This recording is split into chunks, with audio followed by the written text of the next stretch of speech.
बिस्मिल्लाहिर्रहमानिर्रहीम। Welcome students. आज हम एप्लीकेशंस पढ़ेंगे सेंट्रीपिटल फोर्स की, और इसके अलावा हम एक्सरसाइज को देखेंगे। आज एक्सरसाइज में एमसीक्यूज़ और कुछ रिमेनिंग न्यूमेरिकल्स हमने सॉल्व करने हैं। कल वाले टॉपिक में हमने पहले 5 न्यूमेरिकल सॉल्व किए थे। इसके अलावा 2 न्यूमेरिकल हम ऑलरेडी इस चैप्टर के कर चुके हैं।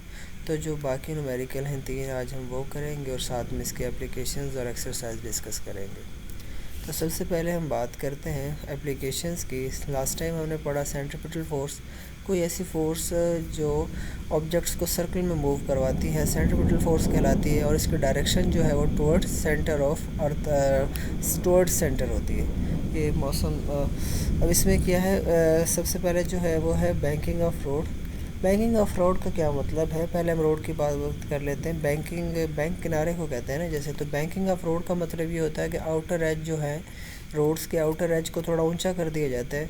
इससे क्या फ़र्क पड़ता है कि जो आउटर एज को जब हम ऊंचा कर देते हैं तो उसकी वजह से जो कंपोनेंट है, वेट का जो कंपोनेंट है वो नेसेसरी सेंट्रीपिटल फोर्स प्रोवाइड करता है, जिसकी वजह से जो गाड़ी है कोई भी वो स्किडिंग से बचती है और वो सेफ ड्राइव हमारी हो जाती है। अब देखें, अब कार को टर्न ओवर करने के लिए एक रिक्वायर्ड फ्रिक्शन की ज़रूरत होती है। अगर फ्रिक्शन की अमाउंट ना मिले तो गाड़ी के उलटने का डर होता है। इस डर को कम करने के लिए, हमारी ड्राइव को सेव करने के लिए बैंकिंग ऑफ रोड हम का यूज़ करते हैं। बैंकिंग ऑफ रोड का मतलब ये है कि जो आउटर एज है सड़क का वो थोड़ा ऊंचा कर दिया जाता है। इससे वेट का जो कंपोनेंट है, क्योंकि देखें वेट डाउनवर्ड एक्ट कर रहा है, वेट जब तक बेस में से एक्ट करेगा कोई गाड़ी जो है वो बैलेंस रहेगी, ठीक है, इक्विलिब्रियम में रहेगी। तो स्टेबल इक्विलिब्रियम में रहने के लिए उसका हम banking of road outer as को ऊंचा कर देते हैं, जिसकी वजह से उसका स्टेबिलिटी इंक्रीज़ हो जाती है। नेक्स्ट है washing machine dryer. Washing machine dryer हम कॉमन है, आज कॉमन हम यूज़ करते हैं। कि होता है क्या है, एक सिलेंडर टाइप होता है जिसमें परफोरेटेड होल्स बने होते हैं। एक सिलेंडर होता है जिसमें होल्स, काफ़ी ज़्यादा होल्स बने होते हैं, और एक मोटर के साथ अटैच होता है। जब मोटर को ऑन करते हैं तो ये जो सिलेंडर है ये रोटेट करना स्टार्ट कर देता है। तो जब ये मूव करता है तो इसमें जो कपड़े हम डालते हैं, गीले कपड़े, वो भी मूव करते हैं। तो उनमें वो जो पानी है वो भी मूव करता है। लेकिन उससे क्या होगा कि जब वो सर्कल में मूव करवाते हैं हम उसको मोटर की मदद से, जो तो पानी जो है उसको रिक्वायर्ड सेंट्रीपिटल फोर्स नहीं मिलती। सेंट्रीपिटल फोर्स कम होने की वजह से वो क्या होता है, उस पर कि जो है सेंट्रीपिटल फोर्स नहीं मिलती, तो सर्कल में मूव नहीं कर पाता पानी, और वो उन होल्स में से, जो परफोरेटेड होल्स बने होते हैं, उनमें से बाहर निकल जाता है पानी। इस तरह हमारे कपड़े जो है वो खुशक हो जाते हैं और पानी उनमें से अलग हो जाता है। नेक्स्ट है क्रीम सेपरेटर। क्रीम सेपरेटर जो है वो सेंट्रीफ्यूज के प्रिंसिपल पे काम करता है। इसमें क्या है कि जो मिल्क जो है उसको हम रोटेट करवाते हैं। तो जब रोटेट करवाने पे ये होता है कि जो बटर वगैरह होते हैं, ठीक है, बटर और चीज़ जो है उनकी डेंसिटी कम होती है, मैस जो है उनका कम होता है, जिसकी वजह से उन पर सेंट्रीपिटल फोर्स भी कम लग रही होती है। तो वो करीब करीब मूव करते हैं ना, एक्सेस के करीब मूव रहते हैं, और जो मिल्क वगैरह है वो साइडों पे चला जाता है। तो हम साइड से मिल्क जो है वो ले लेते हैं, और दरमियान में हमारे पास कलेक्ट हो जाता है घी हमारा है, बटर जो है। तो वहाँ से एक्सेस के दरमियान से हम पाइप के ज़रिए से अलग कर लेते हैं घी या बटर को। नेक्स्ट इसके अब हमने एमसीक्यूज़ करने हैं जी। एमसीक्यूज़ क्या है, पहला Newton first law of motion valid only in absence of net force के एब्सेंस में काम करता है। बी ऑप्शन होगा answer. Inertia depend on mass की प्रॉपर्टी होती है inertia. A body jumps out of a moving bus, there is a danger to him. ये फॉल किस तरफ करेगा, towards in the direction of motion, क्योंकि जिस तरफ गाड़ी मूव कर रही होगी ना उसी तरफ मूव करेगा ये भी। A string is stretch by 2 unequal forces 10 Newton each. The tension in the string, tension कितनी होगी, टेंशन जो है वो 10 न्यूटन ही होगी, क्योंकि जो फोर्सेस हैं वो 10 न्यूटन की एक्ट कर रही है। तो नेक्स्ट है the mass of a body decreases with accelerated, increases with accelerated, decreases with none of the above. इसका देखें जो है मास जो है किसी बॉडी का वो तो चेंज नहीं होता। मास जो है एक फ़िक्स क्वांटिटी है, आप किसी भी स्पीड से मूव करें, मास तो किसी बॉडी का नहीं चेंज होगा। तो आप एक्सेलरेट करें या ना करें, मास फिक्स रहता है। डी ऑप्शन होगा। The bodies m1 and m2 end of a string passing moving both. अब जब दोनों वर्टिकल मूव कर रहे होंगे तो एक्सेलरेशन किस तरह से हम निकालते हैं, तो एक्सेलरेशन के लिए हमारे पास फार्मूला ये होता है कि m1, ये हम अभी देख लेते हैं इसके लिए क्या आएगा। इसमें हमारे पास ऑप्शन होगा इसका B m1 minus m2 over m1 plus m2 into g. Which of the following is unit of momentum. Momentum का कौन सा यूनिट है इनमें से, न्यूटन सेकंड इसका जो है मोमेंटम का यूनिट होता है। When the force pulls the cart the action on the earth and cart, इसका आंसर है विच of the following material lowers the friction. Oil हम यूज़ करते हैं फ्रिक्शन कम करने के लिए। तो ये कुछ MCQs थे।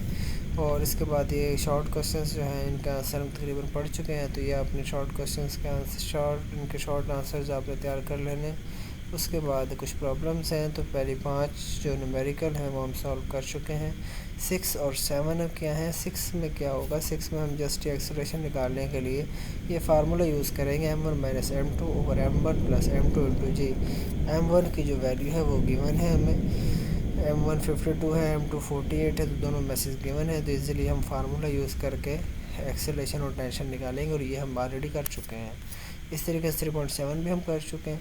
इसमें क्या होगा कि जो मैस हॉरिजॉन्टल सरफेस में मूव करता है उसको m2 लेते हैं, m1 हमने लेना है, और जो वर्टिकल मूव कर रहा होगा उसको हमने m2 कहना है। देखिए मिसाल के तौर पर ये एक ऑब्जेक्ट जो है वो हमने, जैसा हमारा आर्टिकल था, जो ऑब्जेक्ट जो है वो मूव करेगा हॉरिजॉन्टल सरफेस पे उसको m2 लेना है, और जो वर्टिकल मूव करेगा उसको m1 लेना है। तो बस यही इसी चीज़ का आपने इसमें ख्याल रखना है।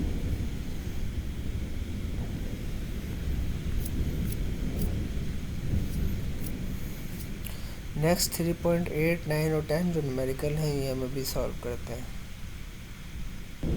जी तो स्टूडेंट्स क्वेश्चन नंबर 8 है, how much time is required to change 22 newton second momentum by force of 20 newton. बड़ा इंपॉर्टेंट न्यूमेरिकल है, टाइम फाइंड करना है हमने। चेंज इन मोमेंटम हमें गिवन है और फोर्स गिवन है।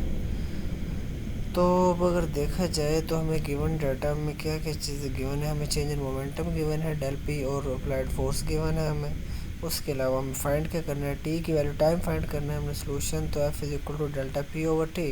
एंड अब इसमें वैल्यू देखें, डेल्टा पी की वैल्यू गिवन है, एफ़ की गिवन है, टी की नहीं है। तो F is equal to delta P की वैल्यू 22 है, और टाइम की फोर्स की वैल्यू, अच्छा ये 1 मिनट इसमें आपने मिनट करना। जी तो स्टूडेंट्स वैल्यू हमें फाइंड करनी थी टी की। तो टी के लिए अब हम फार्मूला इसमें अप्लाई करेंगे मोमेंटम एंड फोर्स वाले टॉपिक में जो हमने पढ़ा कि T is equal to delta P over F. Delta P की वैल्यू गिवन है, फोर्स की वैल्यू गिवन है, तो टाइम की वैल्यू आ गई 1.1। इधर क्वेश्चन नंबर 9 है, मैस गिवन है और कोएफिशिएंट ऑफ फ्रिक्शन गिवन है, और फोर्स ऑफ लिमिटिंग फ्रिक्शन आपने फाइंड करनी है।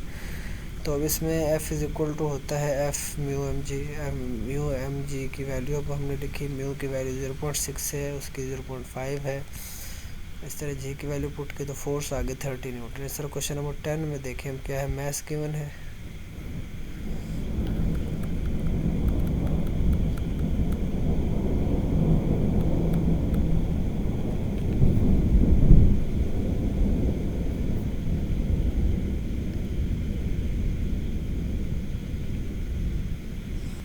क्वेश्चन 9 में हमें मैस और कोएफिशिएंट ऑफ फ्रिक्शन की वैल्यू गिवन है। फाइंड हमने क्या करना है इसमें,